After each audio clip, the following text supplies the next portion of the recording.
இந்த வீடியோவை கொஞ்சம் பாருங்களேன். இல்லை தான் கேரளா வந்து இந்தியாவில் இருக்கா வெளிநாட்டில் இருக்கா எல்லா பொருளும் அங்கேயும் போகும் இங்கேயும் போகும். வாங்க. என்னமோ தேசியத்தோட ஒற்றுமைக்கு பயங்கரமாக பாடுபடுற மாதிரி இருக்குல்ல. ஆனால் அப்படி இல்லைங்க. என்னென்னு பார்க்கலாம் வாங்க.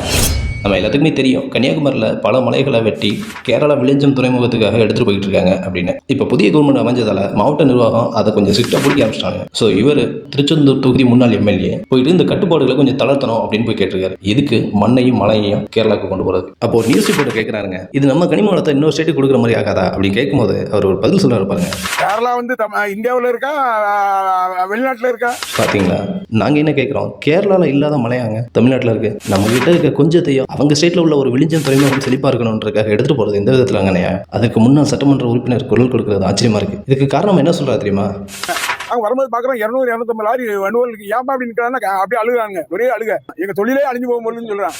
எலெக்ஷனுக்கு முன்னால் உங்களுக்குலாம் தெரியும்னு நினைக்கிறேன். இந்த மணலை ஏற்றிட்டு போன லாரி மோதி ஒரு சிறுமி அவங்க அப்பா முன்னாலே ரோட்டில் பலியானாங்க தக்கலையில். அப்பெல்லாம் குரல் கொடுக்கல. இப்போ லாரி உரிமையாளரோட கண்ணீருக்கு குரல் கொடுக்க வந்திருக்காரு. இதை பற்றி என்ன சொல்ல எனக்கு தெரியல.